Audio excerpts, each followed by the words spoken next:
Olá, seja muito bem-vindo ao ReumatоCast. Meu nome é Lívia Marques, eu estou aqui com o Vitor Bezerra. Nós somos acadêmicos de medicina do 8º período e estamos fazendo uma sequência de vídeos sobre a reumatologia nos contextos teórico e prático.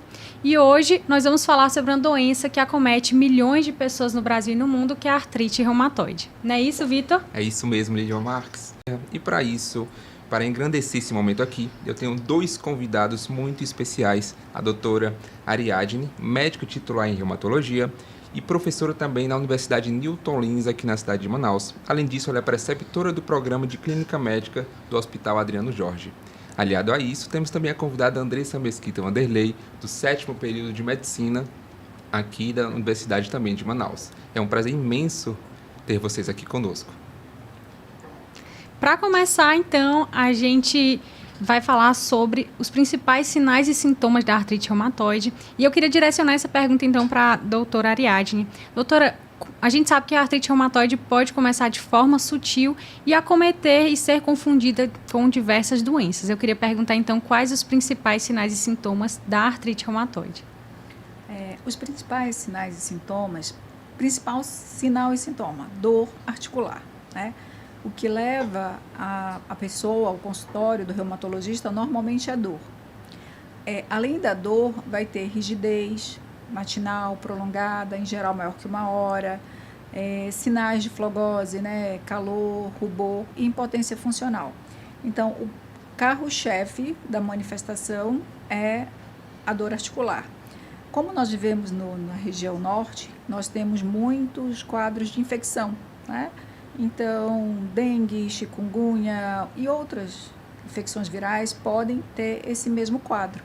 Então, no início, às vezes a pessoa relaciona com outra doença, tenta outra justificativa. Então, assim, normalmente nós orientamos e tentamos passar isso. Se for uma dor articular prolongada, uma dor rigidez matinal prolongada, maior que 1 hora, é o principal sinal de alerta. Certo. Doutora, em relação a esse padrão que você ressaltou, eu gostaria de saber a experiência da Andressa, que possui o diagnóstico de artrite reumatoide, o que é que ela veio apresentar de sinal e sintoma que despertou ela que não tinha algo normal. Bom, Vitor, inicialmente começou com dores leves no punho, que não tinha nada assim muito sério. Eu achei que era algo de esforço repetitivo por estar escrevendo muito, só que com o passar dos tempos começou a ficar uma dor mais forte, né? Quando eu ia pentear meu cabelo, às vezes eu tinha ali uma dificuldade, sentia dor, às vezes vestia um sutiã, alguma coisa assim, e aí foi a partir daí que eu fui atrás de ajuda médica, porque eu vi que alguma coisa não estava certa. Uma coisa interessante, Andressa, que eu gostaria de saber, é em relação ao tempo. Você já era estudante de medicina quando descobriu esse diagnóstico? Como foi? Eu já estava no 2º período da medicina e jamais imaginava que era artrite. Como eu falei, eu pensava que era algo por esforço repetitivo ali, de tanto escrever. E só fui ter mesmo a certeza quando eu fui num reumato e fecharam um diagnóstico. Entendi. Doutora, eu acho que o que mais prolonga fechar esse diagnóstico é que as pessoas geralmente nunca pensam que é uma doença reumatológica como a artrite reumatoide, né? E sempre dificulta esse diagnóstico de forma mais precoce. Se nós considerarmos, por exemplo, que a artrite reumatoide só compromete 1% da população mundial e que, no geral, muitas pessoas nem sabem do que trata a reumatologia, é uma dificuldade. Então, até aproveitar para falar que a importância, né, desse trabalho, de vocês levarem essas informações, porque nós tentamos, né, diariamente conscientizar. Por que é importante? Porque a gente previne deformidade, nós prevenimos, por exemplo, ela começou a ter dor, relacionava sempre a outra coisa. Em geral, as pessoas tentam essa justificativa. Não, deve ser porque eu escrevi muito, deve ser porque eu bati, deve ser... Então, essas justificativas acabam atrasando o diagnóstico, tá certo? E hoje, quanto mais precoce for o diagnóstico, mais importante, menor esse impacto na qualidade de vida, tá bom? Então, esse é o nosso objetivo e eu acho que conscientizar a população é muito importante. Entendi. Algo que é constante foco de dúvida é entender que a artrite reumatoide em si ela não tem um fator de origem definido, pré-definido, certo? O que é que a medicina ela já descobriu até agora sobre as causas dessa doença? Se existe um fator genético, um fator ambiental ou até um fator emocional que possa desencadear? Normalmente, na maioria das doenças reumatológicas, quando vocês estão estudando, tem lá que a etiopatologia não é tão definida, né, que tem múltiplos fatores. Em relação ao fator genético, por exemplo, ele sozinho não explica a doença, né? Então, nós sabemos que para 2 a 5 vezes mais frequente, mas ele só justificaria 15% dos casos. Então, o que nós consideramos? Como seria a doença? Tem a predisposição genética, tem o fator hormonal, que aí seria o estrogênio, e teria um gatilho, né? Esse gatilho poderia ser uma infecção, por exemplo, poderia ser um parvovírus, um herpes, e de fator ambiental também, muito bem determinado hoje, cigarro. Cigarro em pessoas predisponentes aumenta mais de 20 vezes a chance. Então, no geral, nós orientamos que precisa evitar o tabagismo, e não é como na doença coronariana, que você para e o risco cessa, tá? Uma vez exposta, a pessoa pode desenvolver daqui a alguns anos, ou 10 anos, 20 anos, nós não sabemos, porque aí a parte imunológica já foi ativada. Então, esses fatores juntos explicam a doença de uma certa maneira, né? Mas ainda há várias outras controvérsias. Outra coisa que tem se estudado mais, obesidade, que obesidade também é um fator, né, que predispõe ao aparecimento de artrite reumatoide. Outros que ainda são estudados, disbiose, periodontite, né? Então, são todas essas justificativas, todas essas explicações juntas que a gente tenta explicar a fisiopatologia da doença. Perfeito. E eu queria saber da Andressa, então, fatores que desencadearam, se ela tem experiências familiares com a artrite reumatoide. Alguma pessoa na sua família, Andressa, tinha artrite? Como foi? Eu tenho uma tia paterna e uma tia materna que tem artrite reumatoide. Só que, como a doutora falou, né, geralmente é primeiro e segundo grau. E eu acredito também que o fator do estresse ali da faculdade, associado provavelmente a alguma infecção realmente que teve ali viral, deve ter sido uma das causas. Mas é algo muito amplo, né, que a gente não tem como afirmar. Perfeitamente, né? Fechar, né? Em relação, por exemplo, à parte emocional, a maioria das doenças autoimunes pioram, né, com o estresse. Então, por exemplo, psoríase, lúpus, né? Então, as pessoas tendem a ter uma piora do quadro clínico, ter mais dor. Então, é uma coisa também que a gente trabalha muito com o paciente, essa questão. E isso também era uma queixa minha, né? Porque eu via que os sintomas aumentavam muito, principalmente em período de prova. Nossa, por isso que eu achava que a hepatite fosse repetitivo, porque em período de prova era uma coisa assim que às vezes chegava a chorar de dor, porque era uma coisa que me incomodava muito. O período de prova realmente é tenso, né? Dorme mal, se alimenta mal, alto estresse. Então realmente um pico aí para dúvida. Pode continuar. Doutora, a gente também queria saber em relação ao contexto diagnóstico. Sabemos que em 2010 teve uma alteração nos critérios diagnósticos da artrite reumatoide. Demorou cerca de 23 anos para se ter uma mudança desses critérios, né? Então, como é que o diagnóstico da artrite é fechado? Como é que a gente faz, já que tem tantas coisas que englobam a artrite? O critério diagnóstico de 2010, que é o mais recente, né, a gente considera número de articulações, né? Então, é importante, quanto maior o número de pequenas e médias articulações, porque a característica da artrite reumatoide, comprometer sinóvia, né? A gente sabe que ela começa lá. Então, assim, quanto maior o acometimento, né, o maior número de acometimentos de pequenas e médias articulações, isso já dá para a gente uma sensibilidade, uma especificidade maior.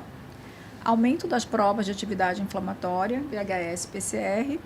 Nós podemos lançar mão dos anticorpos, né, fator reumatoide anti-CCP, e espera-se que esse tempo de artrite seja maior que 6 semanas. Maior que 6 semanas por quê?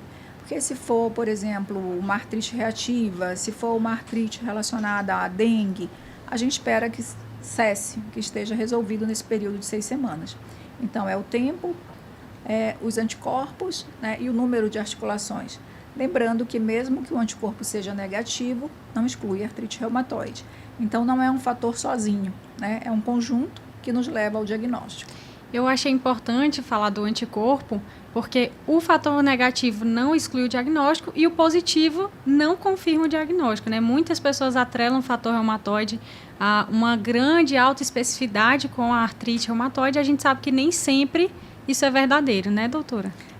Não é verdadeiro, né? A gente não espera, mas assim, quem tem fator reumatoide em altos títulos costuma ter uma artrite reumatoide mais grave. Ele serve também para esse acompanhamento. Mais específico é o anti-CCP, né? A gente faz ali a dosagem. Então, se ele for uma titulação alta, é uma coisa que ajuda muito, né? Que dá um substrato juntando com o quadro clínico e o aumento das provas de atividade inflamatória. Mas sozinho ele não dá diagnóstico, né? E, então, é o exemplo, por exemplo, do FAM, né? O FAM sozinho não dá diagnóstico nenhum. Paciente com artrite reumatoide pode ter FAM positivo, porque aí marca ali a autoimunidade. Mas sozinho não dá nenhum diagnóstico. Então, a gente sempre faz esse contexto, né? Junta tudo, a clínica, o exame físico e os exames de laboratório. Perfeito. E o fator reumatoide pode estar também positivo em várias outras doenças reumatológicas, né? Então... E esses exames, eles podem positivar com infecção, que é uma coisa também que na Amazônia nós temos vários vírus, várias infecções que podem positivar esses autoanticorpos. Então, ter um exame positivo não é igual a ter um diagnóstico. Perfeito. Ou seja, percebe-se que é, de certa forma, um diagnóstico que requer várias vertentes, né? E para você, Andressa, como é que foi essa trajetória até a confirmação diagnóstica? Se você passou por vários profissionais? Bom, eu tive contato com um ortopedista e 2 reumatos. Um reumato lá de Boa Vista e um daqui de Manaus, né? E o ortopedista, quando eu fui com ele, relatei meus sintomas. E ele, como era algo bem no início, não era algo que estava muito grave, né? Ele associou a tendinite, alguma coisa, entendeu? E eu tinha feito só um raio-x com ele. Então, eu fiquei mais tranquila, pensando que não fosse algo sério. Só que como a dor persistiu, eu procurei ajuda médica com uma prima minha mesmo. E aí, ela viu que os sintomas não estavam muito normais, assim, né?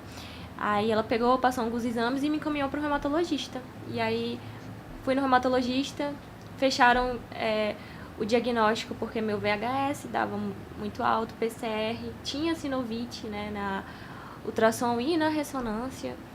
E graças a Deus fizeram um diagnóstico com a doença ali mais no início, sem acometimento, sem nenhuma consequência, né? Espera que essa radiografia esteja normal.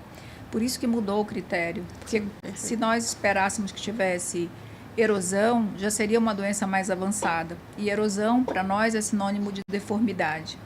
Então, hoje, nós podemos lançar mão de ultrassom com Power Doppler. Então, são coisas que nos ajudam hoje a dar um diagnóstico mais precoce. Excelente, excelente. Doutora, eu tenho uma dúvida em relação aos cistos sinoviais. Eles têm a ver com artrite reumatoide? Porque quando eu fiz a minha ultrassom, deu um cisto sinovial do lado esquerdo, não foi bilateral.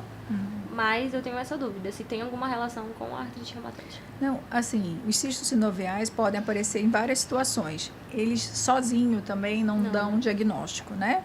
Mas, em geral, se for um cisto sinovial sem nenhum outro comprometimento, muitas pessoas podem ter. E aí só faz aspiração e não tem nenhuma outra consequência, não.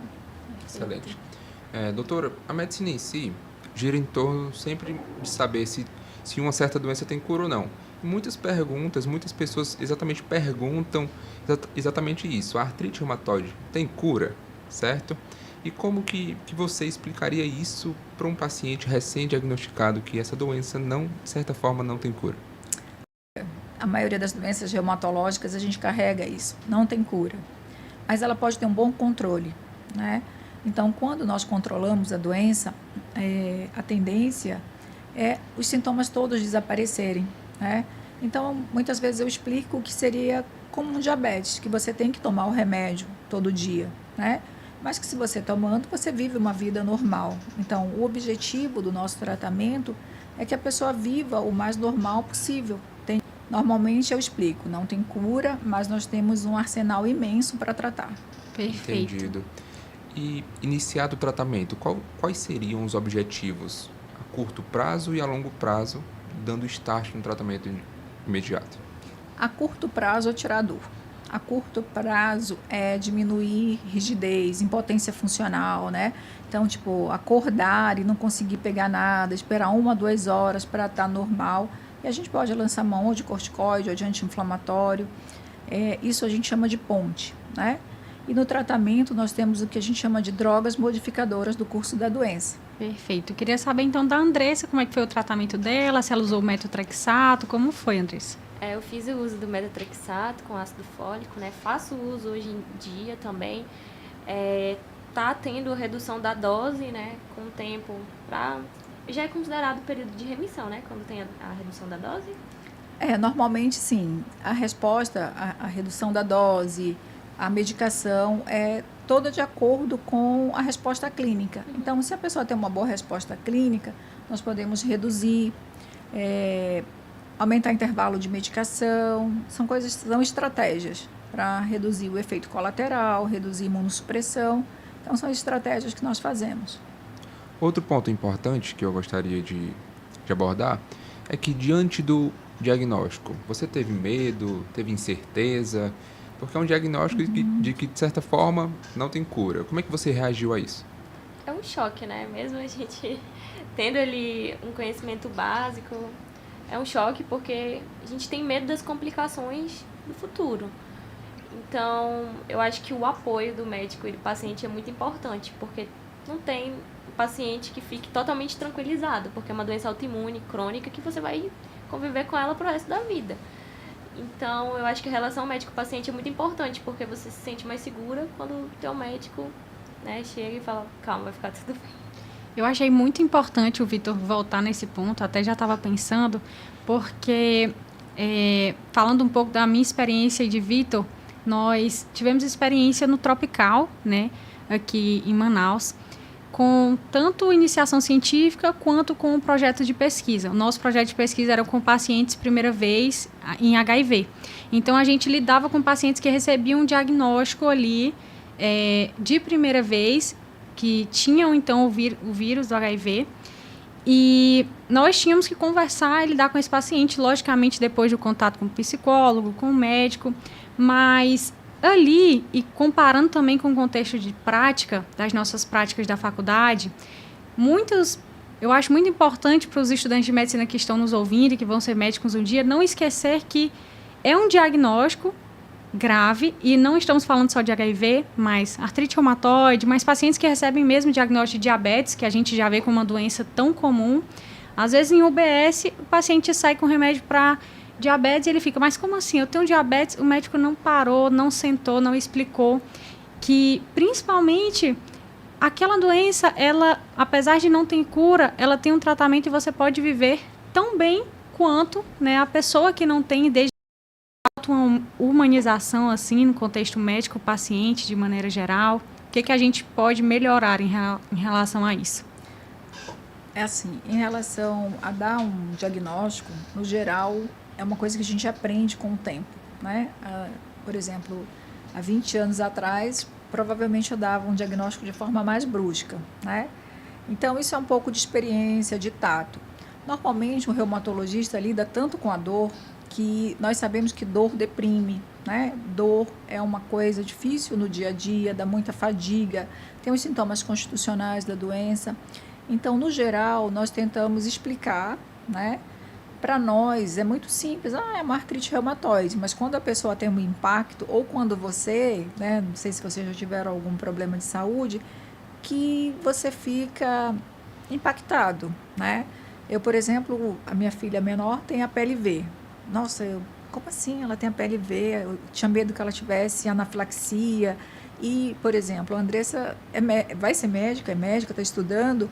Então, assim, ela vai pensar nas consequências, o que pode acontecer. É uma coisa que talvez para ela tenha muito mais medo do que uma pessoa leiga. Só que nós também temos que esclarecer, instruir os leigos para ter mais atenção aos sintomas. ou aos efeitos colaterais das medicações. A Sociedade Brasileira de Reumatologia, ela disponibiliza cartilhas de todas as doenças reumatológicas. No geral, eu oriento a pessoa, baixe a cartilha, leia, né? E nisso também, talvez, hoje, como funciona a medicina, a gente corra muito, né? E a importância aí de ter uma equipe multidisciplinar, né? Então, por isso que, no geral, eu já chego dizendo assim, a gente tem um tripé de tratamento. É a medicação, é a atividade física e o acompanhamento com o psicólogo, tá? Por de cara dizendo, se você não fizer o nosso tripé, a nossa relação vai estar fraca. Perfeito. Então, é a equipe multidisciplinar, com não só psicólogo, né, mas fisioterapia também é importante. Tem várias outras profissionais que estão ali acompanhando o paciente. Fisioterapeuta, educador físico, né? Fisioterapia ocupacional, né? Nós temos vários outros profissionais que precisam estar nesse processo. Apesar que no SUS a gente tem ainda uma dificuldade em ter essa equipe multidisciplinar, né? Mas a gente tenta. Bom, aproveitando o gancho que a doutora falou, né, sobre futuramente se tornar médica, e uma área que eu gosto muito é cirurgia, e eu fico pensando com medo no futuro de, meu Deus, como é que vai ser? Será que eu realmente faço essa área? Porque, né, nos punhos, é algo que eu vou movimentar muito. E eu fico pensando, não agora, minha doença está no início, mas e futuramente? Quando eu tiver 40, 50 anos, como é que vai ser? E isso acompanha todo momento a gente, né? Evita, às vezes, a doença evita muitas vezes, por exemplo, eu evito de jogar um vôlei, porque quando machuca, bate de mau jeito na mão, é uma dor assim, né? Melhora, mas dói de qualquer forma. Então, acaba que esse medo mesmo, essa insegurança do paciente, eu acho que sempre vai conviver, mas tem que ser de forma equilibrada ali. E entra novamente a importância da equipe multidisciplinar, Isso, então, de exatamente. discutir sobre o futuro. Doutora, eu queria saber em relação a possíveis complicações que são mais comuns e que o paciente pode ter por atrasar o tratamento dele, né? Então, por algum motivo o paciente não está tomando a medicação da forma correta e por essa razão, ou até mesmo o paciente decide receber o diagnóstico, mas decide, a gente vê isso em várias outras áreas, né? Hipertenso, estou sentindo nada. Comuns. O que normalmente nós fazemos na reumatologia é uma coisa que a gente chama decisão compartilhada, tá? A gente compartilha com o paciente, compartilha a nossa terapia, né? Propomos uma terapia. Então, assim, a primeira coisa é a pessoa querer tratar, tá? Diferente, por exemplo, de um hipertenso grave que pode ter uma emergência hipertensiva, na reumatologia, o inicial é o articular, principalmente. O que a gente explica? Se não tratar, vai deformar na artrite reumatoide, né? Ó, se você não tratar, se a pessoa disser assim, doutor, eu não quero tratar, é uma decisão dela. Eu posso explicar as coisas. Tratar, você vai ter mais deformidade, dor, impotência funcional, não vai ter uma qualidade de vida boa, tá? Então, assim, isso é um pouco também de experiência, né? Nós aprendemos a respeitar a opinião e a independência. Lógico que a gente coloca aí as consequências disso. Mas, assim, a pessoa está tratando, por exemplo, a Andressa tem esses períodos, eu tenho dor. Então, a gente explica que a doença, mesmo estando controlada, ela pode ter períodos de remissão e exacerbação, mesmo a pessoa tomando o remédio, que não é para ela desanimar e aí, nessa recaída, parar completamente a medicação. Controlar a doença nesse sentido de evitar o máximo possível deformidade, principalmente na artrite reumatoide. Reduzir risco cardiovascular. Nós sabemos hoje, por exemplo, que a artrite reumatoide por si só aumenta o risco, por exemplo, de neoplasia e várias outras complicações, né? Então, explicamos, tem que tratar, o tratamento inicial é esse, mas se não responder, nós podemos tentar outro, e mais outro, e mais outro, para a pessoa ter o conforto e sentir segura, que ela precisa tratar, tá? Doenças de longa data, por exemplo, não controladas, tem mais risco de ter manifestação sistêmica, porque é isso, apesar de ser principalmente na articulação, ela compromete outros órgãos, olho, pulmão, né? coração. Então, nós explicamos isso para a pessoa, tá? Que não é só a articulação e tentamos orientar que pode comprometer esses outros sistemas. Perfeito. Ou seja, surge a necessidade, né, de manter o tratamento, né? Sempre, se não tiver sendo efetivo, trocar por outro medicamento, mas sempre manter o tratamento. O ideal sim. Aí, se tiver muito bem controlado, nós podemos espaçar. Já alguns pacientes têm a sorte ou a bênção de entrar no período que a gente chama de remissão clínica. Alguns ficam 6 meses, 1 ano sem medicação, usando sintomáticos esporadicamente. Isso acontece, não tem ainda uma explicação tão científica, mas acontece com algumas pessoas. Mas, no geral, a gente orienta, sim, que tem que manter a medicação regularmente. Geralmente, ali na gravidez também, alguns cessam com a medicação, né, devido... Em relação à gravidez, por exemplo, o metrexato não pode, mas nós temos outras medicações que são possíveis, tá? Na gravidez e na amamentação. Então, mulher jovem, mulher, mas não pode provocar também no espermatozoide. Então, são homens e mulheres que precisam suspender com metrexato. E nós escolhemos uma medicação compatível, tá? Por exemplo, em lúpus, a gente espera que a mulher esteja em remissão, sem um imunossupressor. Então, tem aquela hora que a pessoa decide engravidar e o médico ajusta no que for possível. Entendi. Doutora, em relação a um paciente que engravidou, então ele tem ali uma variação hormonal, principalmente do estrógeno, certo? Como que isso vai interferir, como é que isso vai demonstrar nos sinais e sintomas que ela pode apresentar? Tem alguma diferenciação? A artrite reumatoide costuma melhorar na gravidez, né? Então, a gente brinca que a mulher que tem artrite reumatoide quer viver grávida, porque, no geral, os sintomas melhoram. Reposição hormonal, anticoncepcional, isso ainda tem muitas controvérsias em relação ao estrógeno sozinho. Ele também sozinho não explica a doença, sabe? Sim.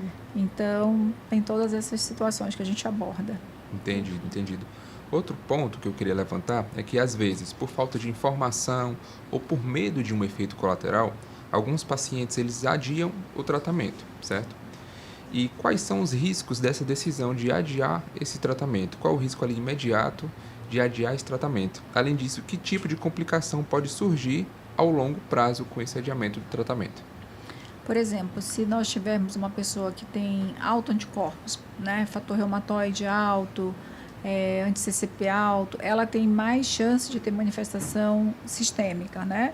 Então, a pessoa vai ter ali uma anemia de doença crônica, vai ter mais fadiga, impotência funcional. Como o nosso carro-chefe é dor, a piora que ele mais observa é a dor. E a qualidade de vida, né, que vai ser comprometida. Mas a longo prazo, doença não controlada, por exemplo, a gente tem mais aparecimento de nódulos reumatoides, né?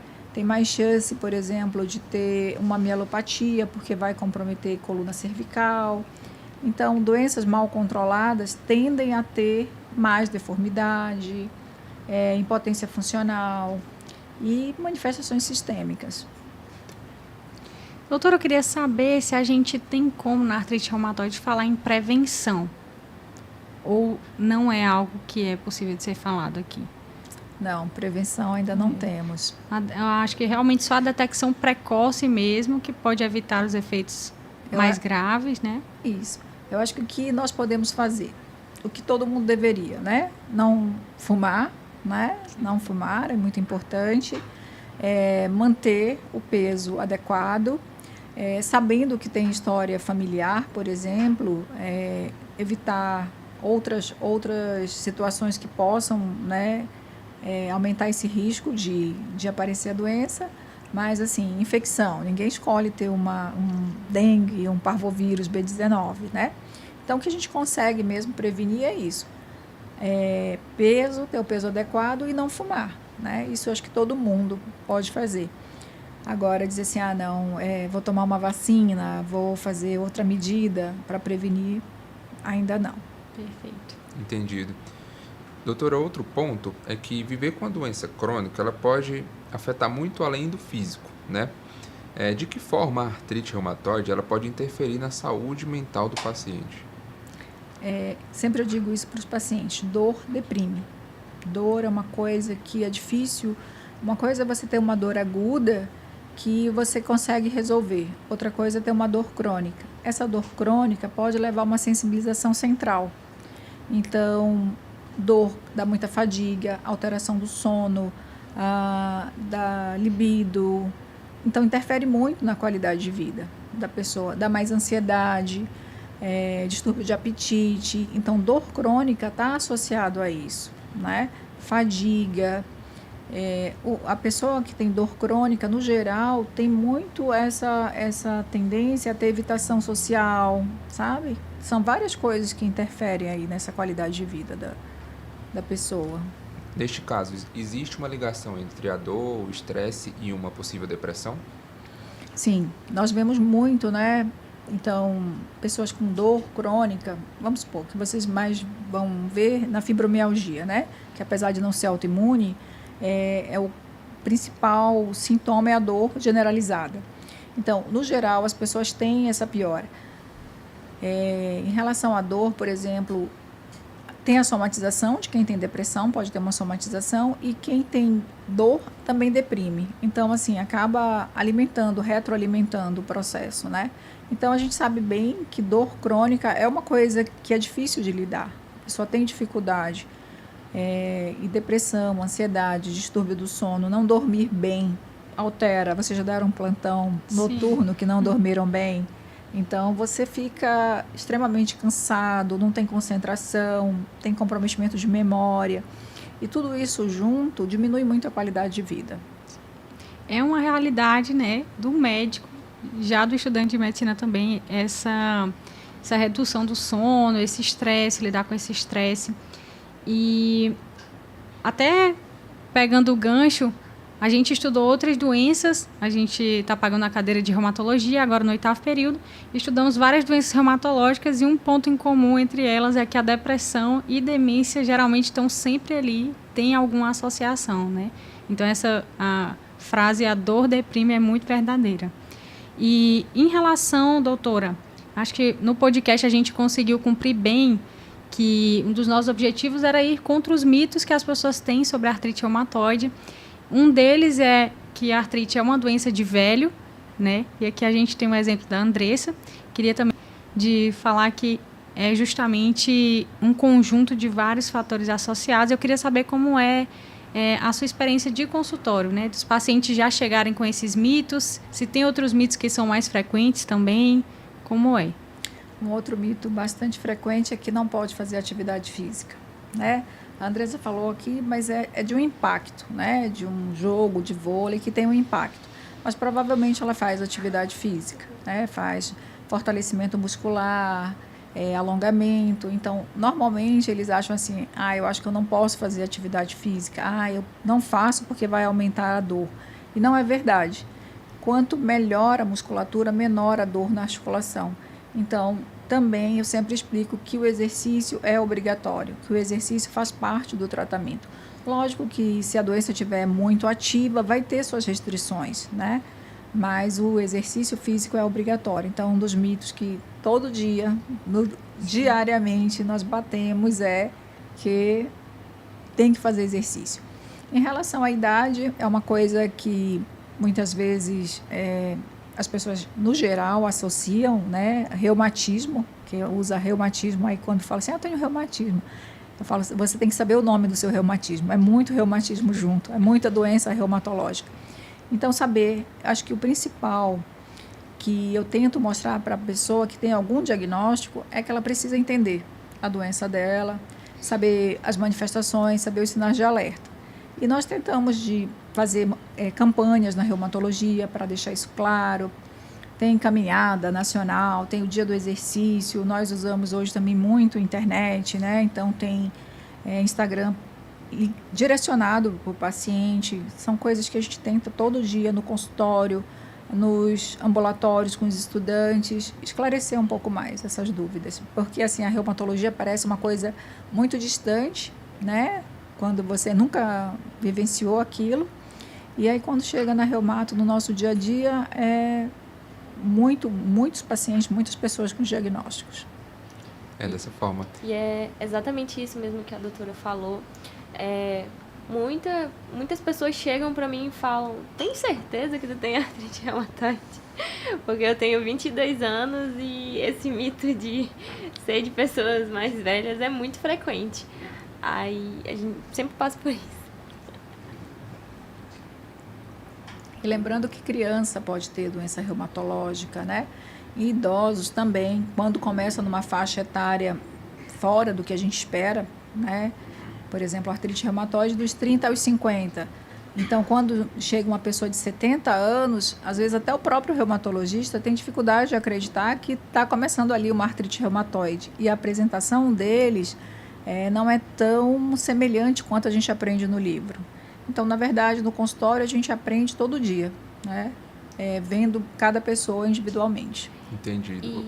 Mas em relação ao gancho que a senhora falou também sobre atividade física, eu realizo sim atividade física e eu vi, assim, eu passei acho que 1 ano sedentária e quando eu voltei eu vi uma diferença enorme na minha doença, assim, né, enorme, assim, fortalecimento dos punhos, né, é importante estar fazendo ali, pode estar falando com o instrutor ali da academia, pedindo para ele passar um exercício para fortalecimento dos da articulação que está ali acometida. E eu sempre falo, atividade física é importante porque faz muita diferença. Excelente. Andressa, aproveitando que você acabou de falar, para que a gente possa finalizar esse momento, eu queria que você pudesse fornecer uma mensagem para alguém que acabou de receber o diagnóstico. O que é que você falaria para essa pessoa que possa estar perdido ou possa estar com medo? Eu diria principalmente para ter calma, manter o uso certo das medicações, que é muito importante para evitar complicações, fazer ali, né, atividade física regular, com acompanhamento, claro. E ter fé que vai melhorar isso. Ter fé que vai melhorar e sempre ter ali, né, um contato com o médico que dá muita força nisso. Dá uma segurança, assim, que tira todas as dúvidas possíveis, porque o reumatologista sempre tá ali com a gente para tirar as dúvidas, porque surgem muitas dúvidas e a gente não pode ir para casa com essas dúvidas, porque é algo que ajuda muito, dá mais confiança para a pessoa. Aproveitando esse gancho que a doutora falou em fé, eu vou trazer... Eu fui num congresso de cardiologia aqui em Manaus, era o Congresso Norte e Nordeste, e teve uma palestra que chamou muita atenção, que foi a diferença da fé na vida dos pacientes, só que eles trouxeram para um contexto científico, né? Fizeram pesquisa científica com os pacientes e viram a diferença que a fé tinha mesmo na vida dos pacientes que acreditavam no seu tratamento, acreditavam que aquilo poderia melhorar. Isso tinha a ver não só com a questão espiritual, mas também com o conhecimento deles saberem que a medicação realmente tinha o efeito, né? Além de todo o contexto espiritual. Queria saber, doutora, o que a senhora pensa sobre isso, se a senhora vê isso também no contexto da prática médica, como é? É uma coisa muito importante, né? E tem vários estudos, várias comprovações da importância da fé, né? Da pessoa acreditar que está fazendo o melhor tratamento, de ter uma boa relação médico-paciente, né? A gente fala que isso vai melhorar a adesão. Então, nós falamos muito em nocebo, né? Que é essa expressão para também a falta de adesão, ou de não conhecimento, ou de não acreditar no remédio. Então, é uma coisa assim que é importante e, no geral, a pessoa ter aquela esperança. E mesmo quando ela está assim, querendo desistir ou ficar muito abatida porque está no período... Tem pacientes que estão dizendo: doutora, eu estou tomando tudo direitinho, por que eu estou assim, por que eu ainda não melhorei? E a gente tende a explicar que leva um tempo, que o tratamento não é uma coisa que você toma, não é um analgésico imediato. Então, ele tendo conhecimento que eu vou tomar o remédio, mas eu tenho que esperar algum tempo, que esse remédio não vai fazer efeito logo, porque, no geral, nós tendemos assim a tomar 1, 2 dias, estou ótimo, como que eu não melhorei ainda, né? Então, isso gera ansiedade, incerteza, o que piora a nossa resposta. E algumas pessoas tendem muito a separar a medicina desse contexto espiritual E a palestra ela falava justamente sobre isso. E eu tive uma experiência no tropical mesmo, que eu acho que a importância a questão espiritual está tão presente na vida dos brasileiros. Teve uma experiência no tropical que foi uma mulher que teve diagnóstico e ela estava passando na consulta com o médico pela segunda vez. E aí ela falou assim, era diagnóstico de HIV, e ela falou assim, não, eu não tratei da primeira vez porque na minha igreja meu pastor falou que eu tinha sido curada. E aí por isso eu não tratei. Então, assim, nós não sabemos tudo porque eu fui perguntar sobre a fé dela, né? Mas por que você não tratou? O que foi que aconteceu? Aí eu fui explicar, não. Deus está presente, mas ele está presente porque ele criou a medicação. Então, toda essa relação médico-paciente, de nós conversarmos com o nosso paciente, entendermos no que ele acredita, como acredita, para realmente fazer a diferença na vida daquele paciente. Porque se eu só passo a medicação, mas eu não sei que ela pode chegar em casa e escutar outra coisa, outra história, ele pode não seguir e vir mais tarde com não tendo tratado e muito pior do que antes, se eu tivesse tido essa conversa básica sobre a fé dele, sobre essa questão mais espiritual. E é justamente isso que eu falei, né? É você basicamente andar de mão dada com o seu médico, porque também vai ter efeitos colaterais da medicação, que vai precisar fazer os ajustes, né? Passei por isso. E é sempre assim, relatar para o médico o que está acontecendo, vai fazer os ajustes e vai tentar manter a melhor qualidade de vida possível. Perfeito. Doutora, quer deixar mais algum recado? Eu acho que esse nosso encontro foi muito importante para as pessoas, de forma geral, da área da saúde, pessoas que têm alguém em casa com a doença reumatológica, né, com artrite reumatoide, para saber um pouco mais, para desmistificar muitas coisas. Uma coisa muito importante é conhecimento, né? Então, quanto mais pessoas conhecerem as doenças e mais precoce a gente consegue um diagnóstico, né? Então, no geral, a própria Sociedade Brasileira, a Sociedade Amazonense de Reumatologia, nós tentamos orientar, divulgar as doenças reumatológicas, né? Não é, vocês imaginem que no meio médico é desconhecido. Imagina no meio da população em geral, né? Então, trazer essa realidade, que são doenças que estão mais frequentes, cada vez o diagnóstico está mais frequente. Então, assim, cartilhas são disponibilizadas pela sociedade, levar uma orientação, o básico, né? O básico, e o colega que é médico reconhecer esses sinais e sintomas mais precoces, comece essa investigação, porque assim, não é esperar chegar no reumatologista. Muitas vezes na unidade básica você já pode iniciar essa investigação. Começou a ter uma dor articular, está persistente, foi o quadro dela, né? Então, não está normal, não é o esperado para uma pessoa mais jovem. Então, vamos investigar um pouquinho, dar um pouco de atenção. Eu falo que o principal é a gente acreditar sempre. Porque se a pessoa está falando, né, você tem que acreditar a partir do princípio que você precisa investigar e esgotar todas as possibilidades. E assim sim, dizer, não estou vendo nada, mas dá essa chance para a pessoa que está relatando aquele sintoma para você. Perfeito, perfeito, doutora. Então, nós aprendemos que a artrite reumatoide é muito além de dor na articulação. Hoje nós podemos aprender com a ciência e com a vivência. E nós queremos agradecer, né, Vitor? Gostaríamos de agradecer, extremamente agradecimento à doutora. Gostaríamos de dar uma lembrancinha aqui à doutora. Sim, pelo momento. Pelo momento. Agregou muito conhecimento. Muito obrigada. Para a Andressa também. Muito obrigada, Andressa. Então, doutora, muito obrigado pelo momento, tá? De informação, de conscientização. Muito obrigado a Andressa, que compartilhou a sua experiência, o seu momento de diagnóstico, um pouco das suas angústias, tá? Muito obrigado. O nosso lúpus, espondilite anquilosante e fibromialgia. Vai ser uma série falando sobre o contexto teórico e prático da reumatologia. Fiquem ligados nos próximos capítulos. E eu gostaria somente de finalizar dizendo que informação de qualidade salva vidas e gera empatia. Perfeito. Valeu, forte Valeu. abraço.